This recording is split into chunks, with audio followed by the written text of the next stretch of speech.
All right, I want you to picture two of the most powerful men on earth sitting down in the Great Hall of the People in Beijing. Trade is on the table, Taiwan is on the table, the war in the Mideast is on the table, and the very first thing Xi Jinping wants to talk about is a dead Greek guy who's been in the ground for 2,400 years. So what did he say, and should the rest of us be a little nervous about it? So here's the setup.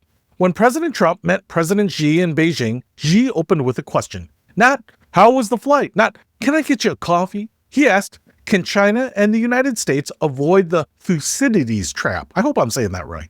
And if your reaction was the same as half of America's, it was, what is the Thucydides trap? Listen, you're not alone. Searches for that phrase went absolutely vertical the second he said it. So let's break it down, because once you get it, you can't unget it.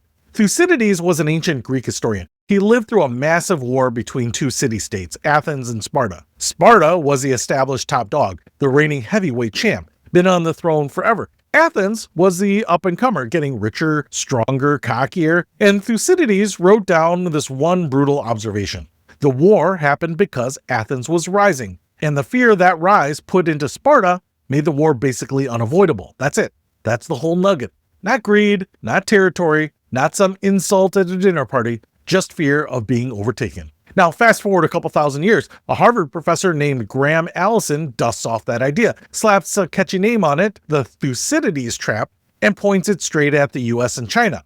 And he didn't just theorize, he did the homework. He and his team dug through the last 500 years of history and found 16 cases where a rising power bumped up against a ruling power. And here's the number that should get your attention. 12 of those 16, they ended in war. 12 out of the 16. That's a 75% failure rate. If your airline had that record, you would never fly again. So when you strip away the toga and the fancy name, the trap is just this. When a new guy is climbing and the old guy is sweating, history says somebody throws a punch. The ruling power is America. The rising power is China. We are, allegedly, Sparta. They are the Athens. And Xi sat across from Trump and basically said, so are we going to do this the dumb way or the smart way? So a question here is, do you think the US and China are actually headed for a real conflict in your lifetime? Or is this all just very expensive saber rattling? Now here's where it gets spicy. Because why Xi said it matters as much as what it means. On the surface, invoking the Thucydides trap sounds almost like a peace offering. Hey, let's both be aware of this trap so we don't fall in it. Very wise,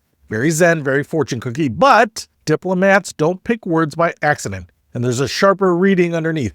By framing it this way, Xi is quietly casting China as Athens, a rising power, the future, and the United States as Sparta, the old champ on the way out. In fact, after the meeting, Trump himself said Xi had called America a declining nation. So that friendly history lesson, it came with a little business card attached that read, hey, I'm the future, you're the past. That, my friends, is what we call a velvet brick. Soft on the outside, still a brick.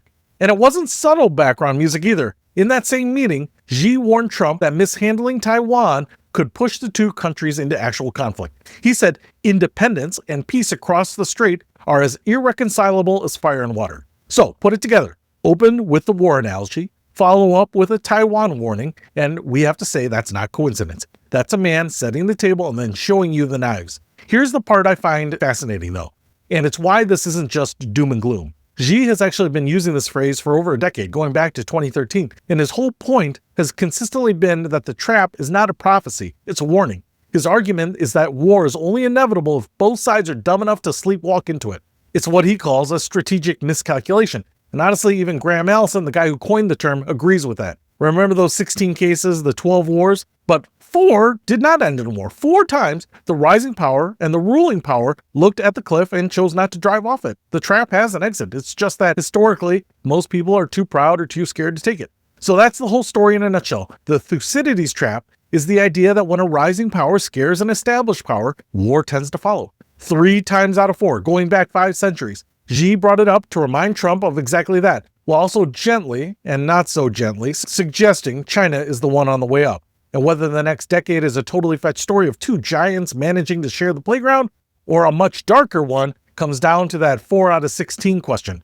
Are these 2 countries smart enough and humble enough to be the exception instead of the rule? The ancient Greeks left us the warning. 2,500 years later, we get to find out if anyone was actually taking notes. So what do you think? Do we dodge the trap, or do we walk right into it?